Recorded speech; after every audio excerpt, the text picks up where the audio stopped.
Hello everyone! Mayong adlaw mga higala. For this video, I will be sharing my Pastillas Roses recipe. For the ingredients, we need powdered milk and our Bravo condensed milk. For the recipes, makikita nyo po sa last part ng video. So first, you mix the powdered milk and your Bravo condensed milk.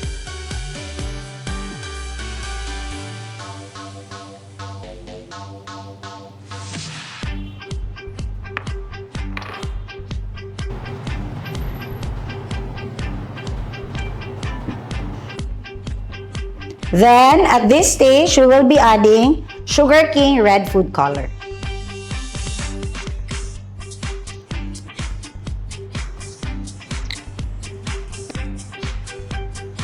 So, just mix this one until mag-form into dough.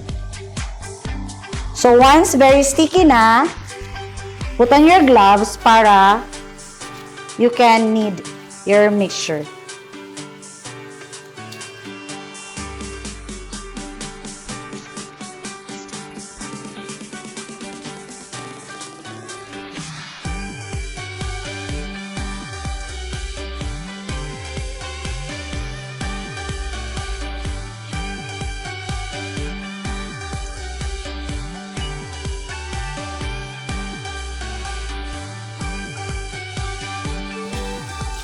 Once malapit na ma-incorporate lahat ng kulay, remove from the bowl and then you knead this one dito na sa seal pot.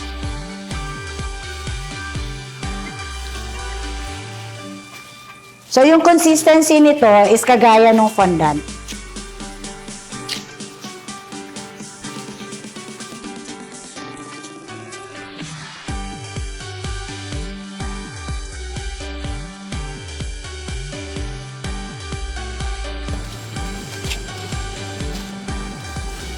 Once okay na,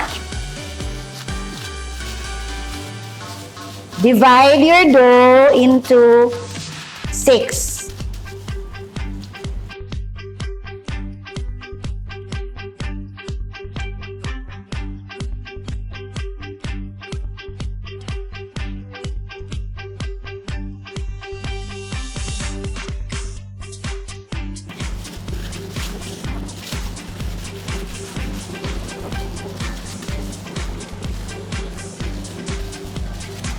Tapos, you form rectangle.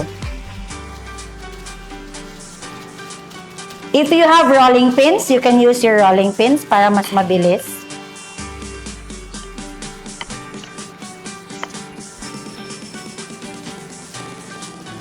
Yung size nito, same size ng dough scraper.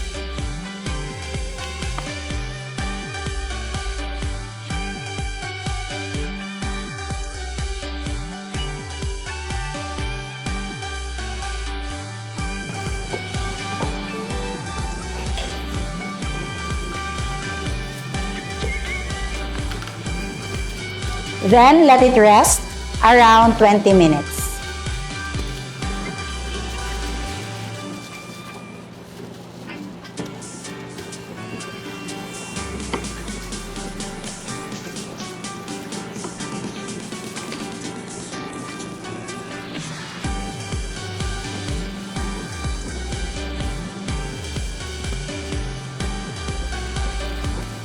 After 20 minutes, when you touch your pastillas, medyo dry na. Okay? Then, you can fold.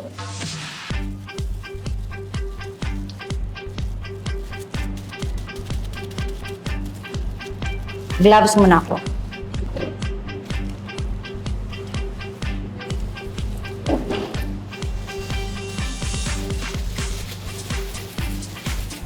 Then you will be needing paper straw.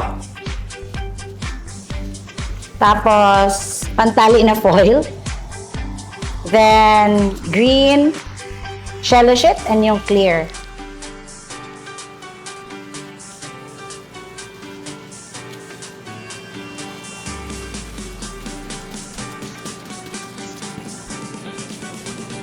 Lock mo yung pinakadulo.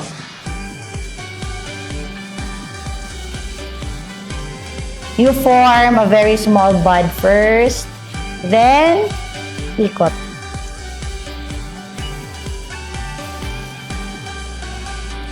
Pwede mo panipisan yung dulo ng pastillas. Yan.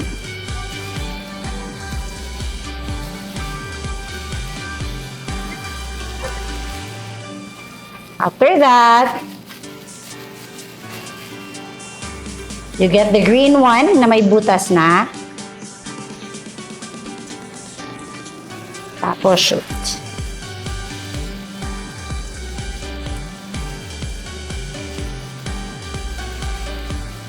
Then, you get the shallow sheet.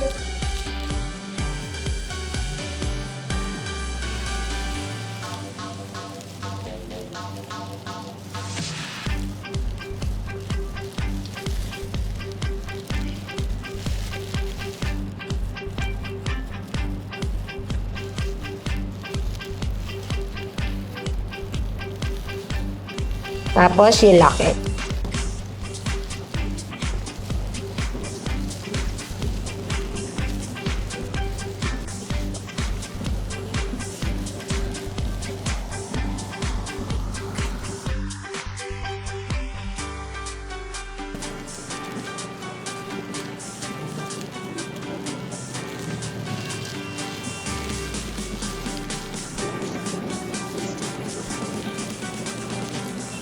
There you go, our Pastillas Roses. Again, don't forget to use Bravo condensed milk and our Sugar King red food color.